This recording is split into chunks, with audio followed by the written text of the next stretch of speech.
बाज़ उलमा ने मुझसे कहा कि मुफ्ती साहब, उन सबके जवाब दे रहा हूँ मैं, और आप भी वो जवाब सुन लें, आप भी जवाब दे सकते हैं। बाज़ उलमा का पहले लगें, पहले क्या करें, लगें। ये हसरत लिए हुए उलमा कब्रों में चले गए। मेरे सैकड़ों दोस्त ऐसे हैं, सैकड़ों, कहो तो मैं उनके इंटरव्यू शुरू कर दूं, कि जिन्होंने साल लगाया, क्या लगाया, साल लगाया। साल लगाने के बाद में वो इमाम बन गए मस्जिद में। जब तक वो बिल्कुल गूंगे बने रहे तो उस वक्त तक उनकी खूब खिदमत हुई, खूब पैर दबाए गए, खूब सर में तेल लगाया गया, खूब हदिये दिए गए। जहां उन्होंने कहा कि भाई तुम्हारी ये बात गलत है, ये ऐसा मत करो, अच्छा जी, जमात का मुखालिफ, सीधा उस बंदे को रांदे दरगाह कर दिया। मैं 2-3 एग्जाम्पल दे दूंगा और रियल, मैं उनसे मुलाकात करूँ, मैं झूठ बोलने का आदी नहीं हूँ। और फिर कह रहा हूँ, मैं तबलीग का मुखालिफ नहीं हूँ, मैं तबलीग का मुखालिफ हूँ। तबलीग तो नबी का काम है, लेकिन तबलीग, इस वाली तबलीग, ये जो मुरव्वजा तबलीग है, इसका हामी भी नहीं हूँ। आप ये जो आपने रिवाजी तबलीग, तबलीग तो बहुत सारे तरीके हैं, यही तबलीग थोड़ी है, ये तो 100 साल है, उससे पहले तबलीग कैसे हो रही थी? बात पहुंचा रहा हूँ मैं भी, ये मैं जो कर रहा हूँ ये भी तो तबलीग है। आप इसको तबलीग क्यों नहीं मानते? हमारा आपसे ये तो इख्तिलाफ है। तो हज़रत मुफ्ती इरफान साहब इस मस्जिद में आ चुके हैं, एक मरतबा चंदा करने आए थे मोटे से, हुसैन मैंने रसीद कटवाई थी। मुफ्ती इरफान साहब इसी आपके गड्ढे वाली मस्जिद में इमाम थे, आप कहीं करीब में गड्ढे वाली, नजीबाबाद के रहने वाले। साल लगाया उन्होंने फारिग होने के बाद, क्या लगाया, साल लगाया, जमात में ही लगाया, कहीं और नहीं लगाया, साल लगाया उन्होंने। साल लगाने के बाद गड्ढे वाली मस्जिद में इमाम बन गए। और माशाल्लाह जब तक उन्होंने मुनकर पर नकीर नहीं करी, हज़रत जी, हज़रत जी, क्यों इनके भाई कहे आप मुनकर पर नकीर ना करें, आपको कुछ भी अलिफ से लठ ना आता हो, अरे हज़रत बहुत बड़े हैं, हज़रत बहुत बड़े हैं, हज़रत बहुत बड़े हैं, हज़रत बहुत बड़े आलिम हैं, यानी आपको इमाम अबू हनीफा से बड़ा आलिम बना देंगे। लेकिन अगर आपने मुनकर पर नकीर कर दी तो आपको अबू जहल से भी नीचे पहुंचा देंगे। आप इनके नज़दीक मोमिन भी नहीं है। आप मुनकर पर नकीर करके दिखाएं, आपको आपके बारे में वो इल्ज़ाम लगा देंगे।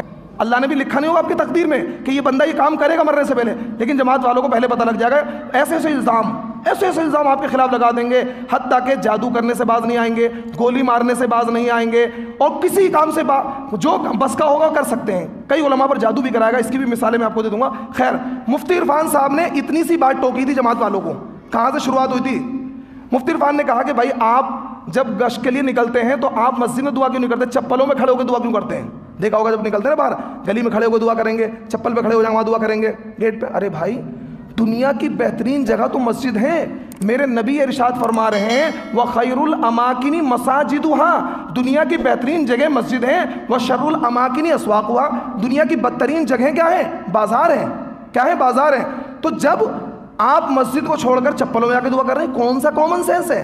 कुछ कॉमन सेंस भी लगा लिया करें। मस्जिद अल्लाह के घर को छोड़कर जाकर आप चप्पल में खड़े हो दुआ कर रहे हैं। आप मस्जिद में बैठे, क़िबला रुख हो, सब साथी को बैठा लें, बावजू होकर आप दुआ मांगे, लेकिन आप क्या चप्पल में आकर खड़े हो दुआ कर रहे हैं? उन्होंने इस बात को टोक दिया, भाई ये अमल क्या है?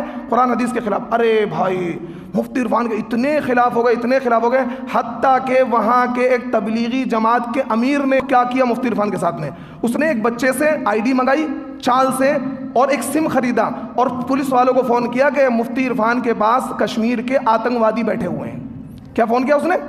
कश्मीर के आतंकवादी बैठे हुए, इनको गिरफ्तार कर लो। इस वाक़े का मैं शाहिद हूँ, मैं उस वक्त वहीं इमाम था।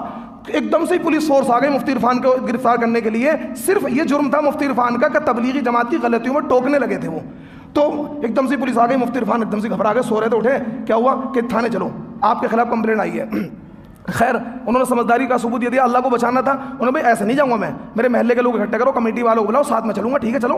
कमेटी वाले आ गए, महल्ले के लोग आ गए, तो अब वो कुछ दिखा नहीं पाए, नहीं तो फौरन क्या है वो असलहा दिखा देते हैं, यूँ दिखा देते हैं। थोड़ी भीड़ इकट्ठा हो गई, चौधरी में 3 में आ गए, सारे इमाम पहुंच गए। खैर, शाम तक मुफ्ती इरफान छूट गए और जिसने गिरफ्तार किया था आनंद सागर ने, हम लोगों ने उससे माफ़ी मंगवाई, मस्जिद में खड़े होकर उसने वहाँ माफ़ी मांगी थी, मैं वहाँ मौजूद था। उस जलसे में इस सबसे पहली तकरीर मेरी हुई थी उलमा की फजीलत पर। तो खैर, ये उस आलिम का हाल है जिन्होंने क्या लगाया था? क्या लगाया था? साल लगाया था। तो वो उलमा मेरी बात सुन लें जो मुझसे ये कह रहे हैं कि पहले वक्त लगाएं फिर इनकी इस्लाह करें। इनकी इस्लाह इमाम मेहदी आकर करेंगे, ये नहीं मानेंगे। मैं उन लोगों को बचाना चाह रहा हूं जो इनके नजरियात से मुत्तफिक हैं। इनकी इस्लाह नहीं होने की, क्यों? अंध भक्तों की इस्लाह नहीं होती है। एक बात, बिदअतियों की इस्लाह नहीं होती, क्यों? ये सवाब समझ कर रहे हैं। भाई, एक चोर की इस्लाह हो जाएगी, वो चोरी को चोरी समझ के कर रहा है। एक जानी की इस्लाह हो जाएगी, जिना को जिना समझ के कर रहा है। लेकिन ये उस काम को जो कर रहे हैं सवाब समझ के कर रहे हैं। 3 दिन लगाना सवाब नहीं है, 10 दिन लगाना सवाब नहीं है, लेकिन ये उस 3 दिन को 10 दिन के लगाने को सवाब समझ रहे हैं। भाई, तो जरिया है दीन के सीखने का। असल काम है दीन सीखना। आप, मैं एक बात और कह रहा हूँ, मेरी बात गलत हो तो आप सर्वे कर लें, खजूरी में ऐसे लोग आपको मिल जाएंगे जिनके 10-10 साल 20-20 साल हो गए तबलीग में लगे हुए। ये कड़वी हकीकत बयान कर रहा हूँ। आप उनको बुलाएं, उनसे कहें कितनी सूरतें याद हैं आपको, कितने नमाज के फ़र्ज़ याद हैं, वाजिबात याद है, नहीं याद होंगे तो भाई क्या है।